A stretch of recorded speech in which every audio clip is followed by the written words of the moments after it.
de Radio María. Un día más, con la gracia del Señor, proseguimos el comentario del Catecismo de nuestra Madre la Iglesia.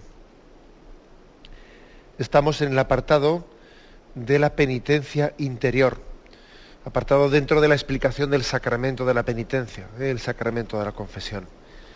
Y este apartado, que tiene como título La penitencia interior, tiene 4 puntos, 2 de los cuales ya explicamos, y vamos a concluir con el 1432 y 1433.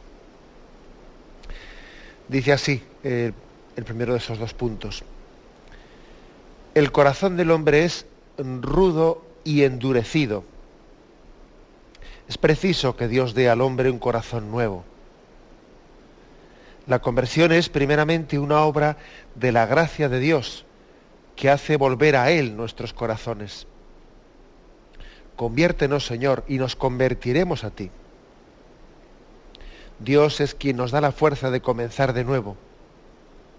Al descubrir la grandeza del amor de Dios, nuestro corazón se estremece ante el horror y el peso del pecado y comienza a temer ofender a Dios por el pecado y verse separado de Él. El corazón humano se convierte mirando al que nuestros pecados traspasaron. Bien, y se da aquí una cita de San Clemente Romano. Vamos a desgranar este punto que ciertamente pues, contiene una doctrina, pues yo diría sustancial, ¿no? Una doctrina que es una gran sabiduría. Primera afirmación. La afirmación que está apoyada en el texto de Ezequiel, capítulo 36, versículo 26-27. La afirmación de que el corazón del hombre está endurecido. La dureza de corazón. Corazones duros, ¿no? Esa es el primer motivo por el que el Señor ha querido venir a redimir al hombre. Ha venido a redimirle porque tiene un corazón endurecido. El mal del hombre, decía San Juan Pablo II en una locución suya, es un mal de corazón. Es un mal de dureza de corazón. En definitiva, lo grave del pecado ya no son ya las acciones externas, la materialidad de las acciones externas, el hecho de que alguien haya cometido errores. No, eso no es. Eso no es. Ahí no está la maldad del pecado. Esa no es la clave. Es más, es que si uno piensa que los pecados pues es cometer multitud de errores, no, si es que los errores en sí mismos no son pecados. Un error por sí mismo no es un pecado. La gravedad del pecado, la clave del pecado está no en los errores que el hombre comete, sino en la dureza de corazón, en el rechazo de la gracia. La dureza de corazón es un no querer estar abierto a la gracia de Dios, un no querer ser dócil a las inspiraciones de Dios, no dejarse mover por Dios, ser como el niño terco que no se deja conducir por sus padres, que no confía en los caminos de bien para él, no de santificación para él que sus padres le proponen, sino en tener que hacer las cosas a su manera, a su medida, etcétera, etcétera, ¿no? La clave, la esencia del pecado no está en la materialidad de las acciones que hacemos, ¿no? Sino en la dureza de corazón que se reflejan esas acciones malas. No se trata, pues, de una religiosidad, como dijimos ya en el programa anterior, una religiosidad exteriorista, ni tampoco una moral exterior, no. Estamos hablando de una religiosidad que viene a predicar la conversión interior de los corazones, el que la orientación de nuestra vida esté hecha frente a Dios, esté hecha en una apertura del corazón sincero del hombre que es capaz de preguntarle al Señor: Señor, ¿qué quieres de mí? Mi vida es conforme a tus designios. ¿Estás contento con mi vida? Ese es el corazón no endurecido. El corazón no endurecido es el que es capaz de ponerse ante Dios en plena apertura y preguntarle: Señor, ¿qué quieres de mí? Y preguntarle incluso qué he hecho, como dice San Ignacio, ¿no? ¿Qué he hecho yo por ti? ¿Qué hago por ti? ¿Y qué voy a hacer por ti? El corazón plenamente abierto, ¿no? no el corazón endurecido que tiene ya sus planteamientos previos, que tiene su forma de ver, de pensar, de juzgar, y entonces ya con los planteamientos perfectamente ya afianzados, hechos de espaldas a Dios, luego ya se presenta delante de Dios, pero se presenta delante de Dios ¿para qué? Exactamente, ¿no? Para intentar manipular a Dios y él autojustificarse diciendo que es un hombre religioso. Pero no, es falso. Es falso porque él ha partido de una situación de un corazón endurecido, y ya con un plan previo al margen de lo que Dios le pueda inspirar, le pueda decir, le pueda sugerir. Bueno, por lo tanto, la clave de este punto 1432 está en la afirmación de partida. El corazón del hombre es rudo y endurecido. Es una de las consecuencias que el pecado original, al cual se ha añadido toda la historia de nuestros pecados personales, lógicamente, los pecados personales pues, van haciendo mella. Los pecados personales van creando consecuencias, van creando hábitos. La primera víctima del pecado, no olvidemos, es uno mismo. Es imposible que una historia de pecado en nuestra vida no haya tenido consecuencias. Claro que ha tenido consecuencias, porque por desgracia eso hemos hecho callo. Y digo hacer callo en el peor sentido de la palabra, es decir, que nos hemos endurecido. Pues, nos hemos hecho más impenetrables, ¿no?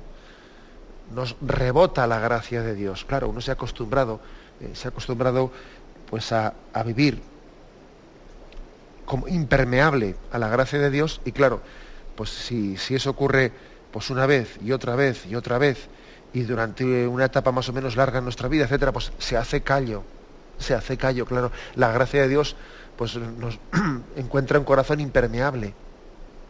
Nos hemos acostumbrado a decirle a Dios que no. Y decírselo la primera vez puede costar más. Pero claro, cuando uno ya va reiterando un no y otro no y otro no, pues claro, pues, lógicamente el corazón se endurece, es menos sensible. El corazón se va endureciendo.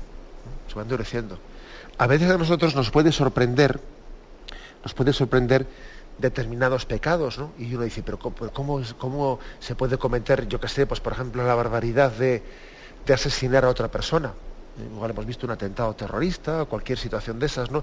Y dice uno, pero qué barbaridad, pero ¿cómo se puede cometer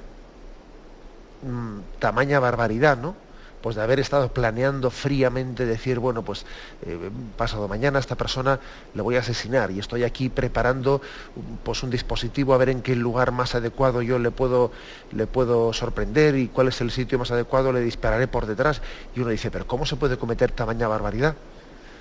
Y fijaros una cosa, yo diría, no pensemos que eso está tan lejos, porque a eso se llega pues por una concatenación de un montón de noes que hemos ido diciendo a Dios, no a la conversión, no a ese remordimiento que Dios te envió y que tú rechazaste y endureciste tu corazón.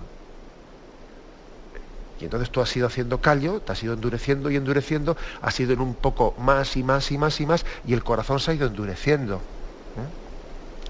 Nadie ha empezado por robar un banco a mano armada, nadie ha empezado por ahí. Ha empezado pues por otros pequeños pecados en los cuales se ha ido endureciendo y empezó por cogerle a su madre en la cartera, pues eso, 5 duros de los de antes, y a partir de ahí, pues en vez de haber caído en cuenta de la gravedad también de cogerle a tu madre en la cartera esos 5 duros, y en vez de haber ido cayendo en cuenta de la falta de respeto y la falta de correspondencia, eso hacia tu madre que te pone tu confianza en ti, o sea, en vez de haberte arrepentido frente a ello, has endurecido el corazón y entonces te has insensibilizado. Y es claro, ese es el misterio de la dureza del corazón. Nadie comienza así de repente asesinando al vecino, ni atracando un banco. Hay una historia de endurecimiento progresivo del corazón humano de la que todos somos corresponsables.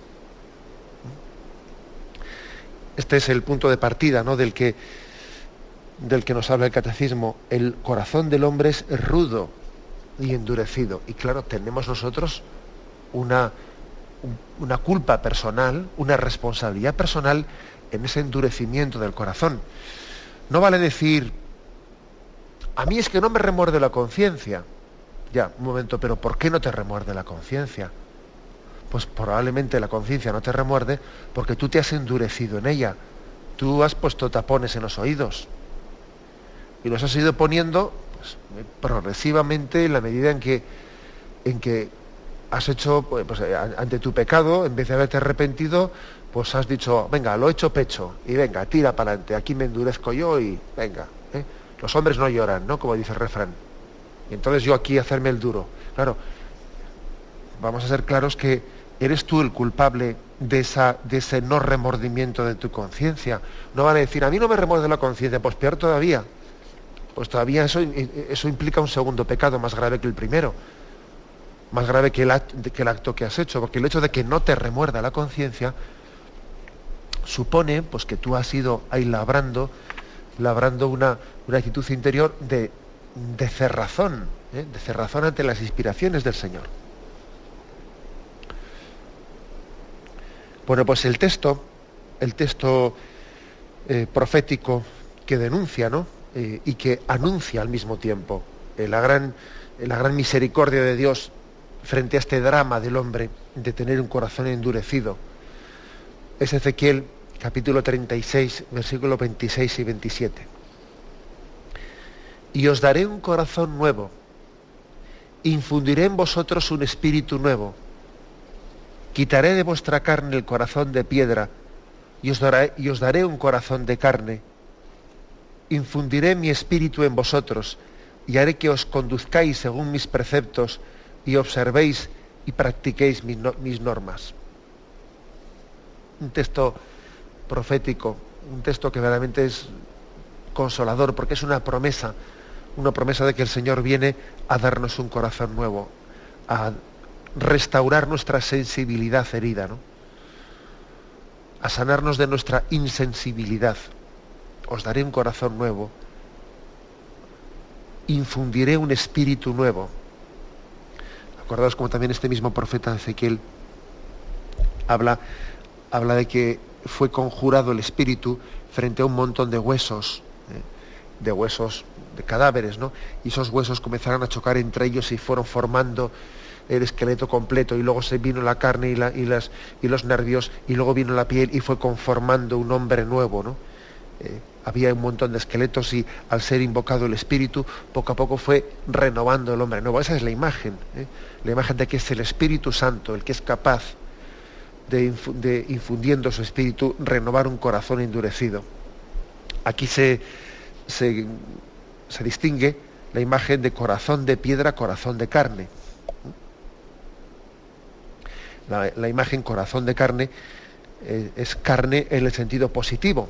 También en la Sagrada Escritura a veces se utiliza la carne en el sentido negativo. Por ejemplo, el espíritu es fuerte, pues la carne es débil. Bien, en otros lugares el término carne hace referencia a la debilidad del hombre, lo carnal, a la debilidad del hombre, incluso a las tendencias pues contrarias al espíritu. Quien procede según la carne o quien procede según el espíritu. Bien, no es ese el sentido en el que en este texto de Ezequiel se utiliza la palabra carne. Aquí se utiliza la palabra carne como diciendo, sé verdaderamente humano y no tengas un corazón de piedra. El Espíritu Santo viene a hacernos verdaderamente, a que tengamos sentimientos humanos.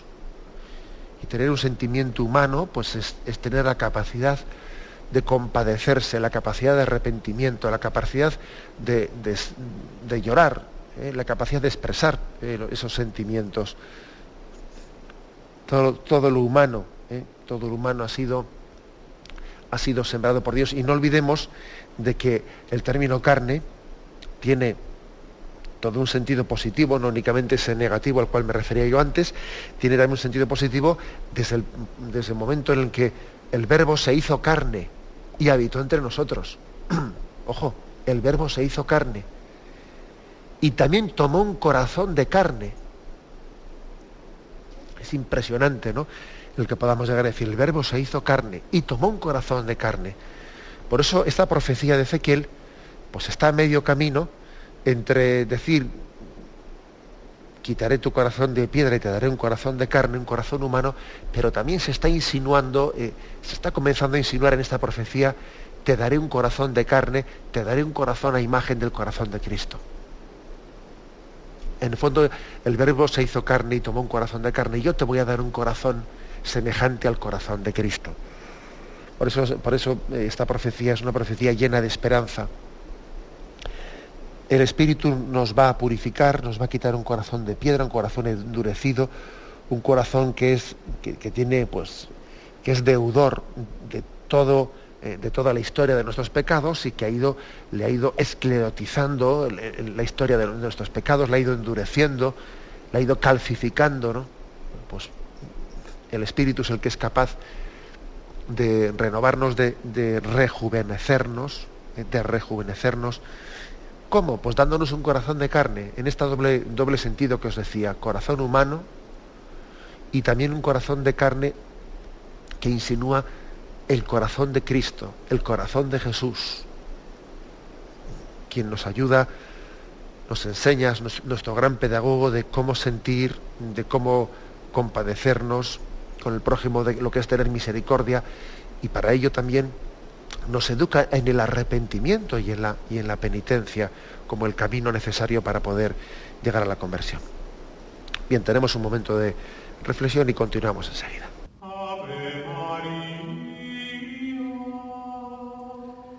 gratia plena, Dominus tecum, benedicta tu in mulieribus, et benedictus fructus ventris tui, Iesus. Santa Maria, Mater Dei, ora pro nobis peccatoribus, nunc et in hora mortis nostrae. Amen. Ave Maria,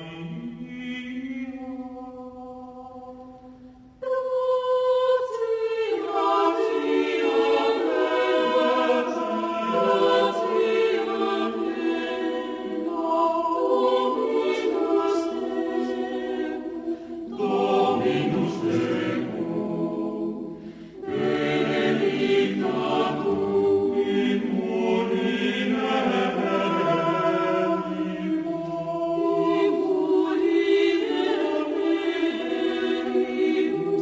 et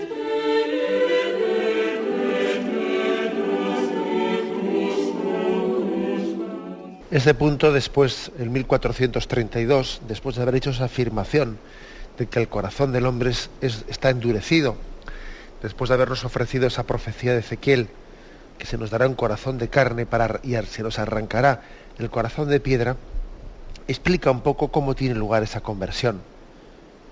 Dice que la conversión es primeramente una obra de gracia de Dios. El Señor es quien nos da fuerza para comenzar de nuevo, y al mismo tiempo también pues es una obra del hombre, es don de Dios y obra del hombre. Y para eso se nos pone un texto: conviértenos, Señor, y nos convertiremos. Se nos da ese texto: conviértenos, Señor, y nos convertiremos. ¿Cómo se puede entender esta frase que parece que puede ser pues un poco contradictoria? No lo es.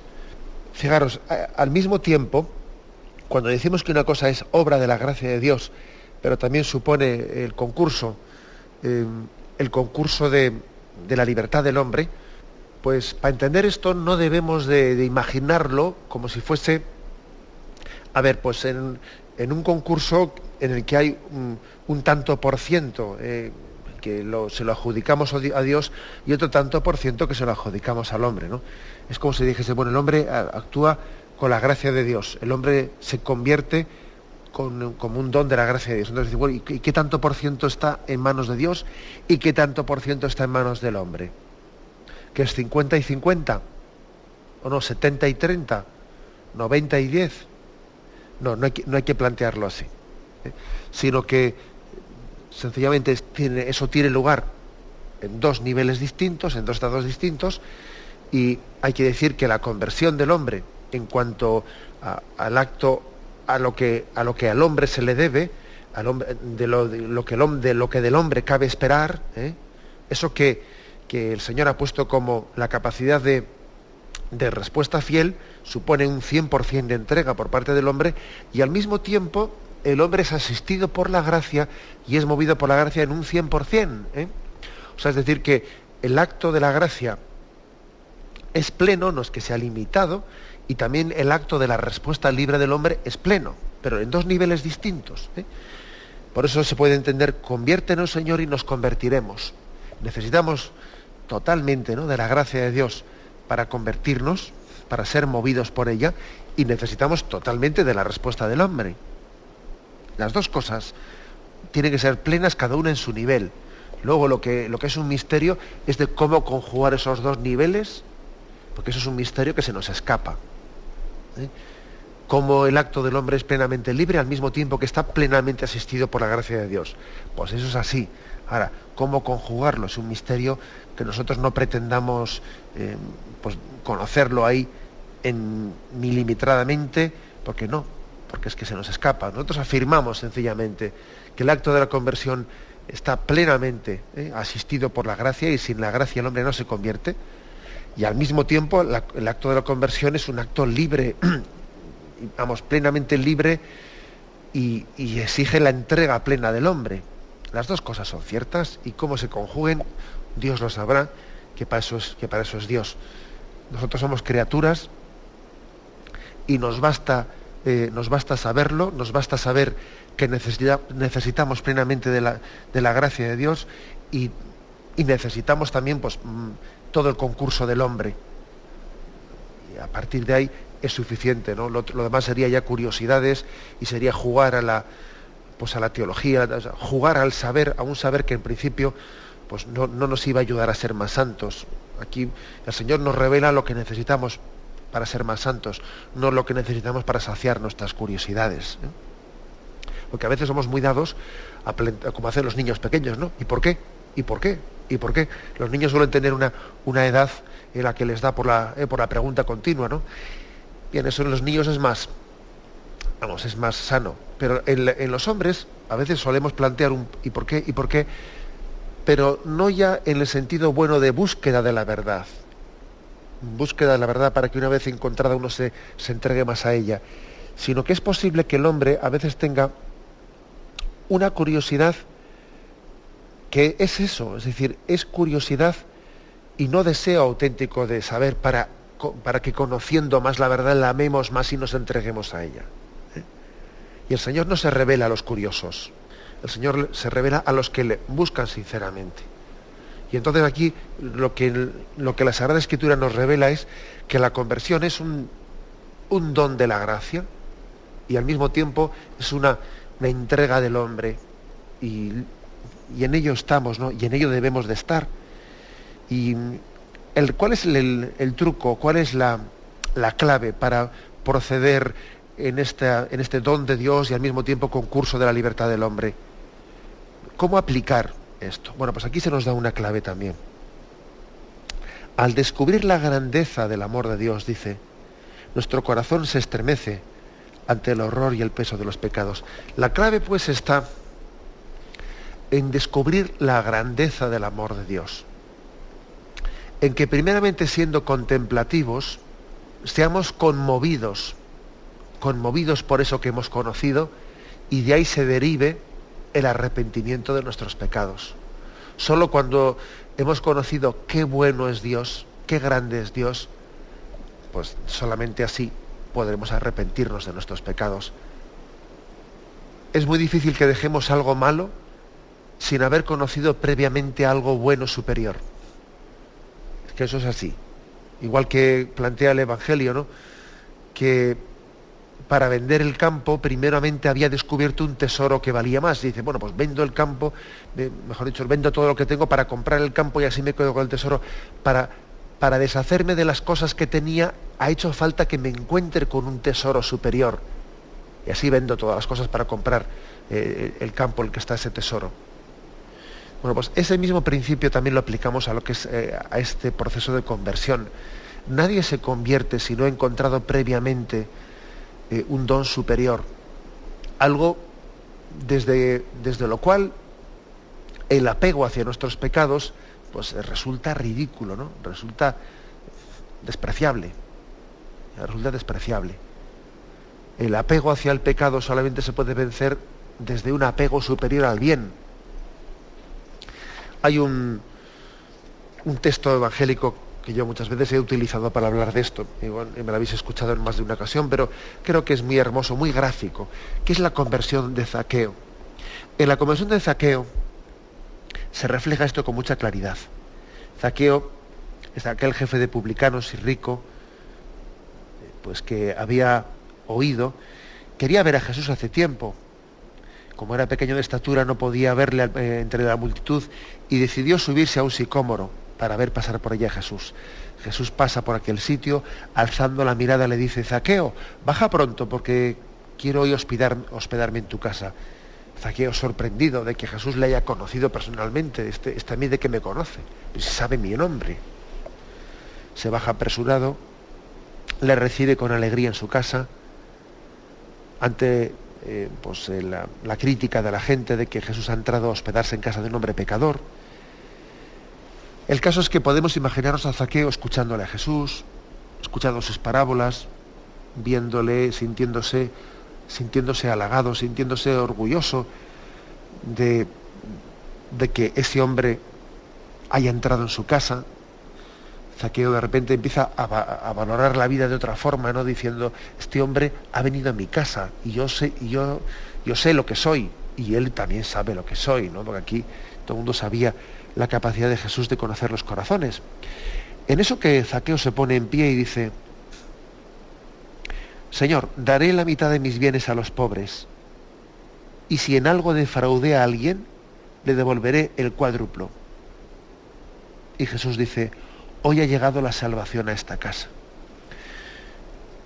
Lo que es sorprendente de este texto es que Zaqueo se convirtiese en su vida, pues no fruto de que Jesús le había echado una bronca, no fruto de que Jesús le había dicho: oye, Zaqueo, eres un ladrón, y el apego a los bienes materiales, y tú tienes tus arcas llenas de dinero injustamente ganado, mientras que hay un montón de gente pobre. No, Jesús no le habló de eso. Jesús no le echó la bronca. Más bien fue Zaqueo el que, al conocer a Jesús, al enamorarse de ese hombre, él entendió que su vida tendría que cambiar. La conversión de Zaqueo fue la consecuencia lógica de haber conocido a Jesucristo. Y conociendo a Jesucristo, Zaqueo se conmovió y dijo: si existe este bien, si existe esta bondad, si existe un corazón como el de este hombre, pues entonces es absurdo, ¿no? Es absurdo que mi corazón siga endurecido. La conversión, pues, es la consecuencia lógica de haberse entregado a Cristo. Y solamente se puede convertir a alguien cuando se ha adherido a un bien superior. Conviértete de tus pecados. ¿Cómo? Por el decreto 33. Pues porque está prohibido, porque está mandado. Por eso no nos vamos a convertir, vamos a ser claros. Ni por mera prohibición ni por mero mandato. El motor de la conversión es el conocimiento de Jesucristo. El que conoce a Cristo profundamente tiene razones, tiene motivaciones para cambiar. Y es lo que le ocurrió a Zaqueo.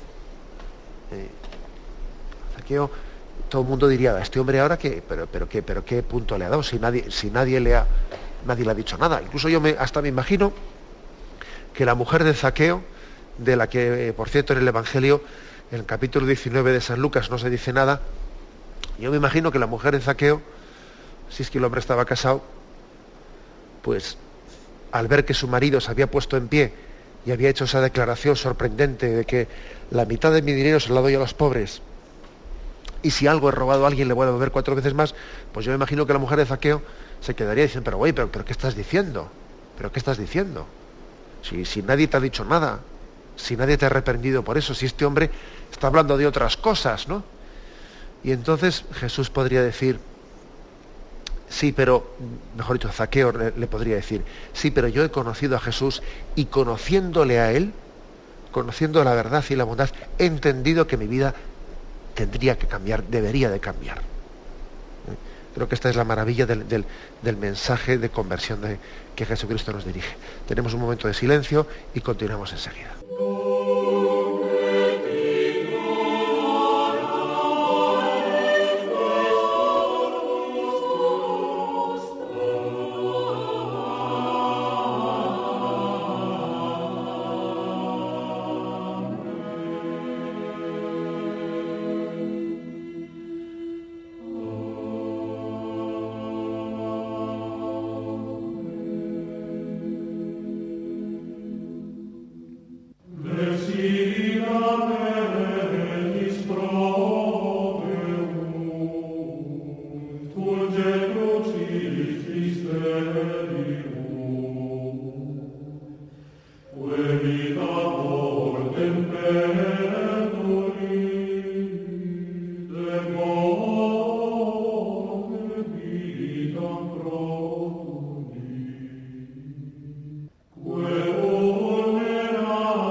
Bien, este punto 1432 nos propone el texto de Juan capítulo 19, versículo 37.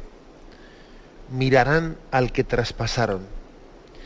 Y se refiere que mirando a Jesucristo, contemplándole a Él, es como el hombre podrá ser transformado. Eso de conviértenos y nos convertiremos hace referencia a que la contemplación de Cristo crucificado, Él con su mirada nos convierte y nosotros nos convertimos. Él arranca de nosotros esa conversión.